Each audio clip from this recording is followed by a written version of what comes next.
Ten film to poradnik dotyczący aplikacji Zoom. Aplikacji, która służy do organizacji telekonferencji, ale także może służyć nauczycielom do prowadzenia nauki zdalnej, czy firmom do przeprowadzenia szkoleń czy webinarów. Aplikacja ma bardzo dużo funkcji, dlatego cały film jest podzielony na rozdziały, które znajdziesz na pasku przewijania, a także pod filmem w opisie. Także nie musisz oglądać od początku do końca tego filmu, ale możesz przejść do interesujących Cię rzeczy. Jak zatem zainstalować Zooma na swoim komputerze? Wchodzimy na stronę zoom.us i musimy założyć sobie darmowe konto. Tutaj podajemy swoje dane, klikamy Continue i możemy tutaj albo podać swojego maila, przepisać kod i potwierdzić to w mailu później. Ewentualnie możemy skorzystać z szybszych form zapisu, tworzenia konta. Możemy na przykład sobie użyć naszego konta w Google. Później w mailu dostaniecie link aktywacyjny, który aktywuje Wasze konto. Jeżeli mamy już nasze konto utworzone, w tym momencie możemy sobie kliknąć w prawym górnym rogu Resources i Download Zoom Client. I instaluje nam się nasz klient Zooma na komputerze. Oczywiście tutaj warto zalogować się także na konto. Ja używam oczywiście konta Google'a z tego względu, że bardzo szybko można sobie stworzyć konto i połączyć je bez potrzeby zapamiętywania haseł na swoim komputerze. W tym momencie zainstalowaliśmy już klienta na komputerze, a jak to zrobić, jeżeli chcemy korzystać z Zooma na komórce? Wchodzimy sobie w sklep Play. Tutaj wystarczy, że klikniemy wyszukaj i wpiszemy Zoom. Klikamy zainstaluj. Aplikacja się pobrała, zainstalowała. Klikamy otwórz. Z racji tego, że mamy już konto w Zoomie, wystarczy, że damy sign in. W tym momencie jesteśmy zalogowani i wystarczy, że klikniemy Launch Zoom. Mamy gotową naszą aplikację zainstalowaną na telefonie z Androidem. Cześć, jeżeli jesteś tutaj po raz pierwszy, mam na imię Bartek Dziedzic i na tym kanale przedstawiam porady i narzędzia, aby pomóc Tobie i Twojej firmie rozwijać się szybciej w internecie. Dlatego zasubskrybuj mój kanał właśnie teraz, aby zawsze być na bieżąco z nowymi filmami. Jeżeli otworzycie Zooma po raz pierwszy, na ekranie głównym, z którego będziecie najczęściej korzystali, na pewno zwrócicie uwagę na 4 ikony, które tutaj są. Pierwsza ikona New Meeting. Jeżeli klikniemy sobie w tą ikonę, rozpoczynamy spotkanie, do którego oczywiście mogą dołączyć inni. Tutaj, jeżeli pojawi Wam się takie okienko, oczywiście warto kliknąć Join with Computer Audio. Po otwarciu tego pierwszego okienka mamy kilka opcji na dole. Przede wszystkim mamy możliwość wymutowania się, czyli wyciszenia naszego mikrofonu. Mamy możliwość także wybrania, którego mikrofonu używamy. Tutaj ja mam kilka rzeczy, które są podpięte, ale w tym momencie, tak jak mam zaznaczone, używam interfejsu audio. Oczywiście mogę wybrać ten mikrofon, którego tutaj używam, czyli Rodecastera i już widzicie, że ta ikonka pracuje, czyli dźwięk jest także jakby wpuszczany do Zooma. Druga opcja to oczywiście głośniki, czyli przez co będziemy słuchali. Jeżeli będziecie mieli podłączone słuchawki, to warto je tutaj wybrać. Mamy także możliwość przetestowania naszego mikrofonu i głośników, a także wejścia w więcej ustawień, które dadzą nam większą możliwość kontrolowania naszego dźwięku. Druga ikonka to ikonka odpowiedzialna za wideo, czyli za kamerę. Tutaj także możemy sobie ją wyłączyć i wybrać kamerę, którą chcemy być nagrywani. Ja też mam tutaj kilka opcji. Oczywiście Wy, jak podłączycie ze swoją kamerkę na USB, to będziecie mieli po prostu jedną taką opcję. Choose Virtual Background, czyli nasze wirtualne tło, które się będzie pojawiało za nami. Możemy sobie tutaj wybrać kilka dostępnych opcji. To jest bardzo fajne, jeżeli Wasze tło nie jest zbyt eleganckie. Jeżeli jesteście zainteresowani tym, aby jeszcze bardziej podnieść jakość swoich telekonferencji w Zoomie i spotkań internetowych, to koniecznie oglądnijcie ten film. To jest film na temat oświetlenia i tła do filmów. Bardzo przydatne informacje, które pomogą Wam uzyskać profesjonalnej jakości wideo.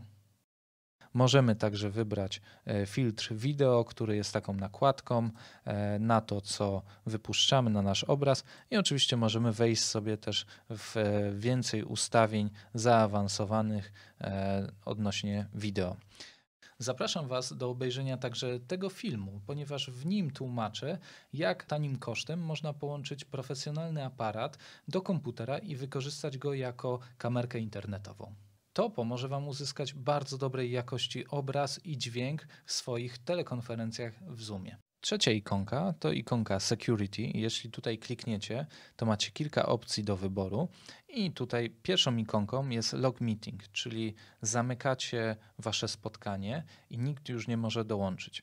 Enable Waiting Room to opcja odpowiedzialna za to, że jeżeli ktoś chce dołączyć do Waszego spotkania, to przed dołączeniem jest w tak zwanej poczekalni i Wy musicie wyrazić zgodę, aby dołączył do tego głównego pokoju.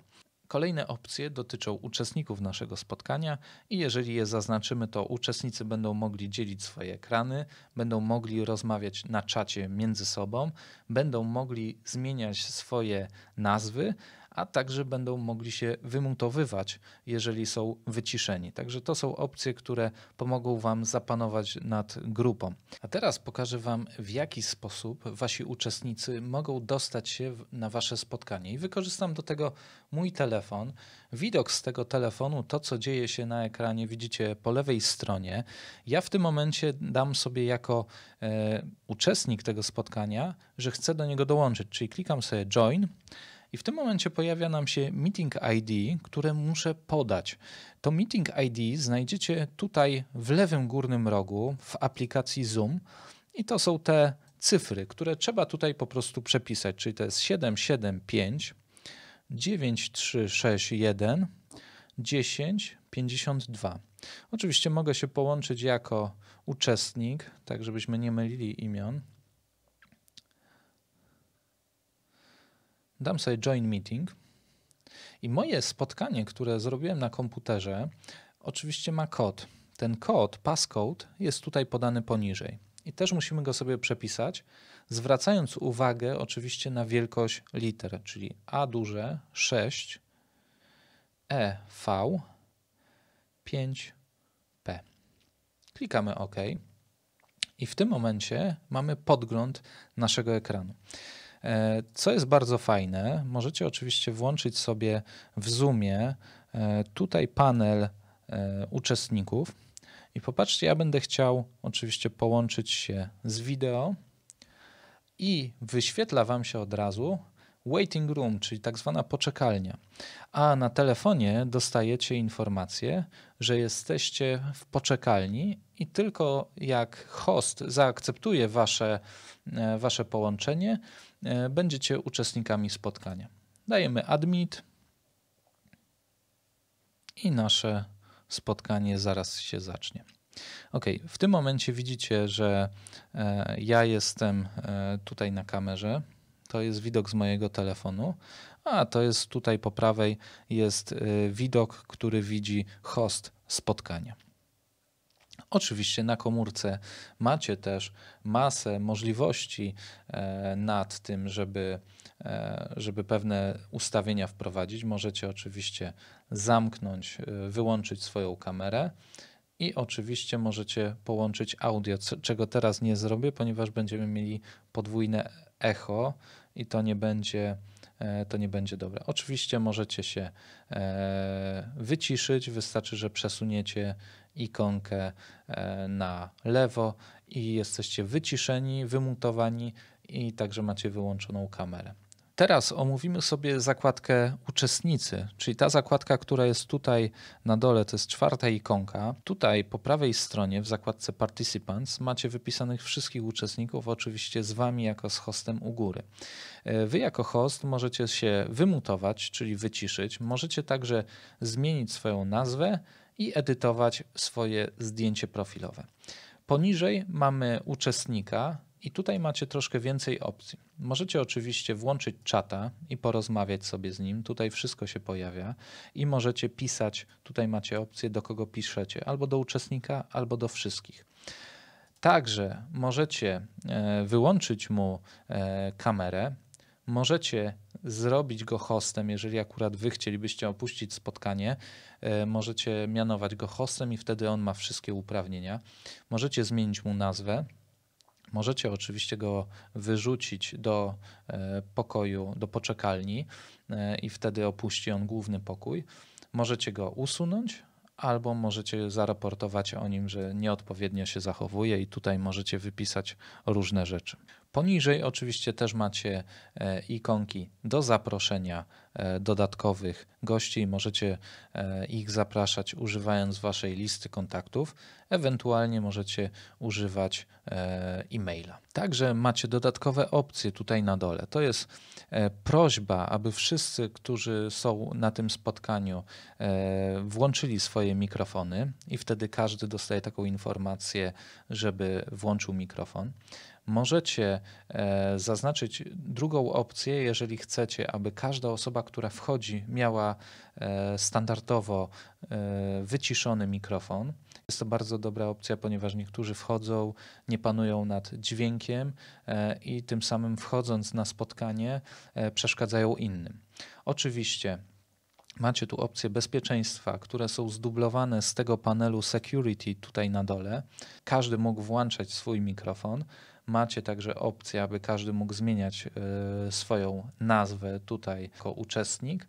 Możecie także włączyć dźwięk, który będzie powiadamiał wszystkich o tym, że ktoś dołączył lub wyszedł ze spotkania. Macie także możliwość włączenia i wyłączenia poczekalni, a także możliwość zamknięcia spotkania, tak żeby już nikt nie mógł dołączać. Kolejną bardzo ciekawą funkcją jest opcja dzielenia ekranu i to właściwie bardzo wyróżnia Zooma na tle konkurencji, na tle aplikacji w stylu Skype i tego typu komunikatorów, ponieważ dzięki tej opcji możecie dzielić się widokiem waszego ekranu, możecie pokazywać go innym uczestnikom, a także uczestnicy mogą sami pokazywać swoje ekrany. Pierwsza rzecz, czyli czy tylko jedna osoba może w danym momencie dzielić swój ekran, czy każdy z uczestników może dzielić w tym samym momencie swoje ekrany. Jeżeli klikniemy sobie opcję Share Screen, to w tym momencie pokazuje nam się okno, w którym wybieramy, czym chcemy się dzielić w danym momencie. Ja z racji tego, że mam podpięte dwa monitory do komputera, to mam tutaj dwa ekrany, Screen 1 i Screen 2. Możemy także wykorzystać tablicę, na której możemy coś pisać, rysować, pokazywać. Możemy także dzielić się ekranem naszego telefonu, iPhone'em bądź iPadem. Możemy także dzielić się poszczególnymi okienkami danych programów, które są otwarte i tutaj wszystkie okienka będziecie mieli widoczne. W opcjach zaawansowanych możemy także wykorzystać naszą prezentację PowerPoint jako nasze tło. Możemy także wyciąć ekran i pokazać tylko jego część. Możemy także udostępnić jedynie muzykę lub jakiś dźwięk z naszego komputera, albo wykorzystać drugi aparat i pokazać coś z drugiego ujęcia. W opcjach bardziej jeszcze zaawansowanych w sekcji Files możemy uruchomić jakąś usługę z chmury typu Dropbox, Google Drive, OneDrive, Microsoftu i tam otworzyć nasz plik i także pokazać to okienko, żeby pokazywać naszym uczestnikom jakieś rzeczy, które mamy w ten sposób zapisane. Bardzo fajną opcją w programie Zoom jest możliwość nagrania wszystkiego tego, co się dzieje w pokoju konferencyjnym i jeżeli chcemy coś takiego włączyć, to wystarczy, że klikniemy tutaj w czasie trwania telekonferencji ikonkę rekord i po lewej stronie widzicie, że nagrywanie się rozpoczęło. Także uczestnicy naszego spotkania dostają wiadomość, że rozpoczęło się nagrywanie tej konferencji. Jeżeli potrzebujecie ustawić rzeczy dotyczące nagrywania, to musicie wejść do naszego głównego okna w Zoomie, kliknąć ikonkę ustawienia i wybrać recording. U góry wybieracie ścieżkę, gdzie pliki mają być zapisywane. Pod spodem macie kilka opcji, które również możecie zaznaczyć. Pierwsza opcja odpowiada za to, że po zakończeniu spotkania Zoom zapyta się Was, gdzie Wasze pliki z nagraniem mają być zapisane. Druga opcja to opcja nagrywania osobno plików dźwiękowych. Jest to bardzo dobra opcja, jeżeli po telekonferencji chcecie jeszcze edytować Wasze nagranie. i zdarzają się uczestnicy, którzy mają zbyt cichy głos lub zbyt głośno mówią. To można w bardzo prosty sposób naprawić, używając właśnie osobnych ścieżek do nagrywania poszczególnych uczestników spotkania. Także program Zoom może zrobić pliki MP4 z Waszych nagrań, które będą łatwiejsze w późniejszej edycji. Dodatkowo możecie sobie zaznaczyć opcję dodawania znaku czasowego. Jest to data i godzina, która pokazywana jest w czasie nagrania. Także możecie zaznaczyć opcję następną, która odpowiada za to, że podczas udostępniania ekranu ten ekran również się nagrywa. Jeżeli dacie opcję poniżej, to w Waszym oknie nagrania po prawej stronie będą także podglądy kamer Waszych uczestników, także pokazując ekran, udostępniając ekran, także będą nagrywani Wasi widzowie. I ostatnia opcja to opcja, w której możecie nie kasować plików tymczasowych.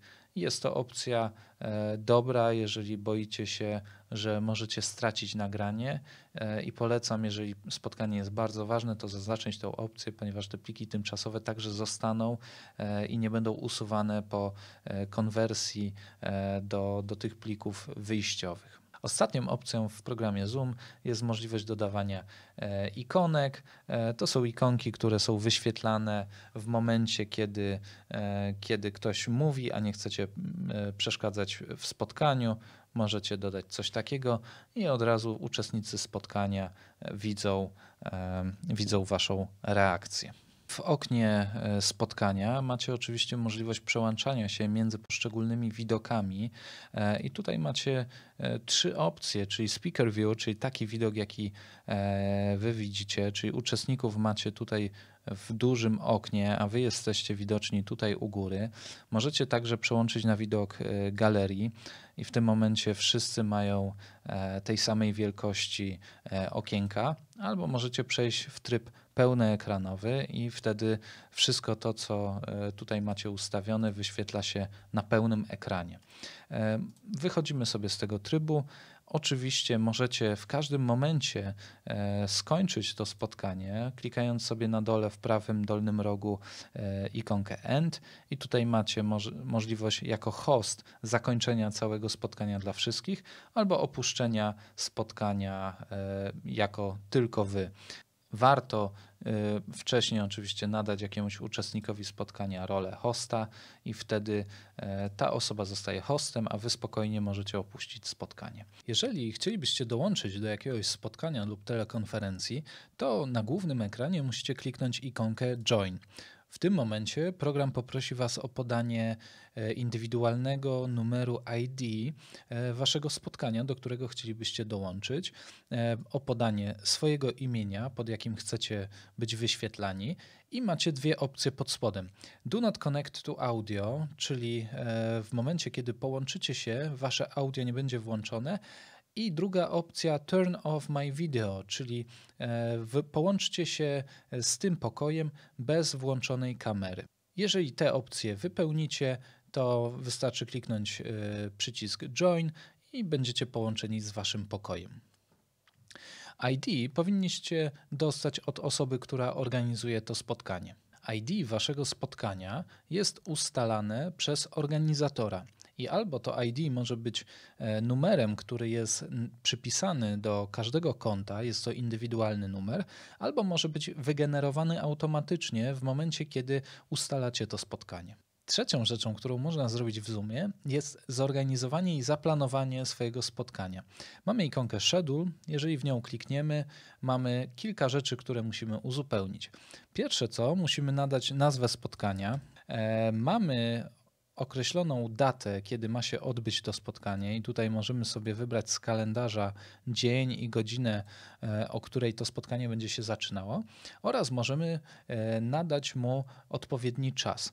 W wersji darmowej niestety spotkania są ograniczone do 40 minut. Oczywiście później, po upływie tego czasu, możecie ponownie rozpocząć spotkanie z tymi samymi ludźmi, jednak taki jest warunek wersji darmowej, że musi ono być przerwane. Oczywiście także macie opcję powtarzania tego spotkania. Tutaj jest to opcja nieaktywna, ale jeżeli wejdziecie na stronę, zalogujecie się do swojego konta, to tam możecie wybrać moment, co jaki czas będzie się to spotkanie powtarzało. Także dodatkową opcją jest możliwość wybrania strefy czasowej waszego spotkania. Pod spodem mamy Meeting ID, czyli czy ID tego spotkania ma się generować automatycznie, czy to ma być wasze osobiste ID, które dostajecie zawsze w momencie, kiedy tworzycie własne konto.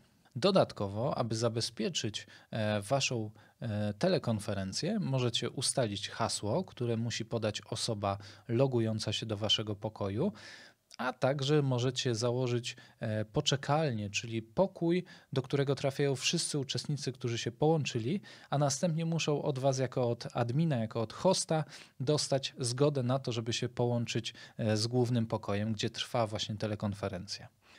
Pod spodem mamy opcję wideo i tutaj możemy sobie dla siebie jako hosta włączyć lub wyłączyć wideo i dla uczestników tak samo mamy taką opcję, czyli czy uczestnicy mogą się łączyć z wideo czy nie. Pod spodem opcja kalendar, możemy to spotkanie zsynchronizować z naszym kalendarzem Outlook, Google czy z innym, który jest dostępny. Następnie mamy opcję Advanced. Tutaj mamy opcję taką, że ludzie mogą łączyć się z tym pokojem, zanim wy wejdziecie, także to jest bardzo dobra opcja, jeżeli macie zaplanowane spotkanie, tak żeby każdy, nawet jeżeli przyjdzie przed wami, żeby mógł się połączyć z danym pokojem. Druga opcja to opcja wyciszenia każdego uczestnika w momencie, kiedy wchodzi na spotkanie. I trzecia opcja to opcja automatycznego nagrywania waszego spotkania. A teraz pytanie dnia. W jaki sposób ty w swojej pracy wykorzystujesz Zooma lub w jaki sposób chciałbyś wykorzystywać go? Zostaw odpowiedź pod filmem w komentarzach. Pierwszą rzeczą, którą trzeba zrobić, to zaplanować to spotkanie, czyli należy kliknąć opcję Schedule. Tutaj dajemy sobie nazwę naszego spotkania, zaplanujemy je sobie na troszkę późniejszą datę, wybieramy sobie godzinę, oczywiście czas trwania i tutaj przypominam, że w wersji darmowej niestety ten czas trwania jest ograniczony do 40 minut i po tych 40 minutach niestety spotkanie zostanie przerwane. Oczywiście ponownie można wrócić do niego, jednak ten restart jest konieczny w wersji darmowej. Meeting ID możemy wygenerować automatycznie lub skorzystać z naszego indywidualnego ID. Możemy oczywiście dać hasło dostępu. Polecam założyć waiting room, czyli poczekalnię, czyli zanim ktoś wejdzie na nasze spotkanie, musi jakby być zaakceptowany przez hosta. Tutaj mamy opcję poniżej wideo, czyli czy łączymy się z wideo. Oczywiście jako hości dobrze byłoby, żeby nas było widać. Uczestnicy także mogą się łączyć z wideo. Tutaj poniżej mamy opcję synchronizacji z naszym kalendarzem. W tym przypadku synchronizuję sobie z kalendarzem Google'a.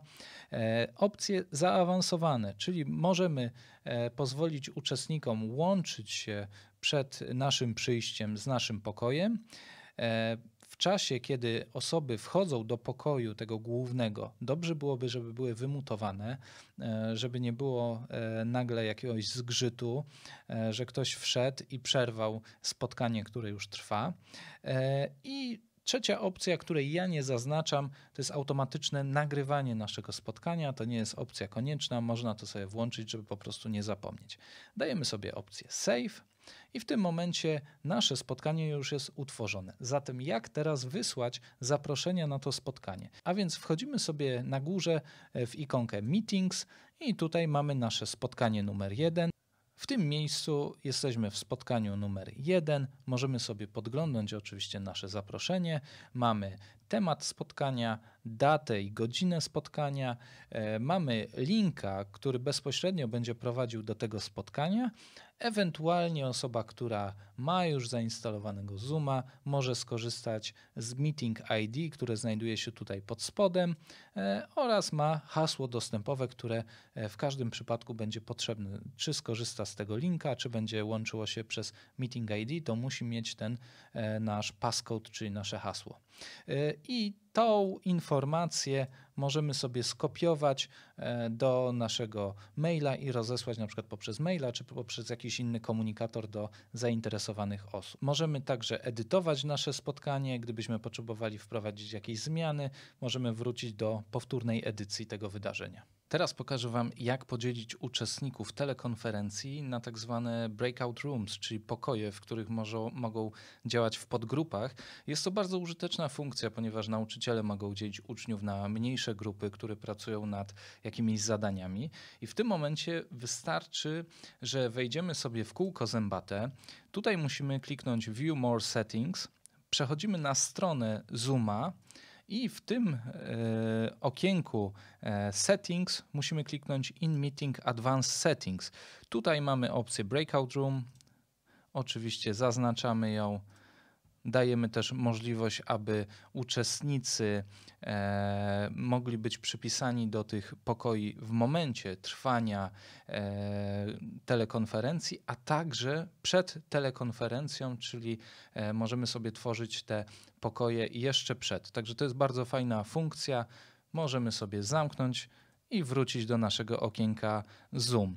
I w tym momencie, jeżeli klikniemy sobie New Meeting, mamy tutaj na dole opcję Breakout Rooms, którą możemy sobie kliknąć i możemy automatycznie w czasie telekonferencji podzielić tych uczestników na równe grupy, albo zrobić to manualnie i w tym momencie możemy tworzyć nasze pokoje, możemy dodawać sobie kilka pokoi i do każdego oczywiście możemy przypisywać sobie uczestników przyciskiem Assign, a także zmieniać nazwy tych pokoi, usuwać poszczególne pokoje. Oczywiście mamy dodatkowe opcje, jeżeli klikniemy sobie w tym momencie tutaj na Options, mamy możliwość automatycznego przypisania wszystkich uczestników konferencji. Możemy także włączyć funkcję, aby każdy z uczestników mógł wracać do głównego pokoju naszej telekonferencji. Możemy także włączyć, że po upływie danego czasu, czyli na przykład w tym momencie po upływie 30 minut, pokoje się zamykają i automatycznie wszyscy wracają do głównego pokoju. Także jest opcja, żeby zostać powiadomionym, jeżeli ten czas się zbliża, ponieważ jeżeli jesteśmy hostem, jest to dla nas bardzo ważna informacja.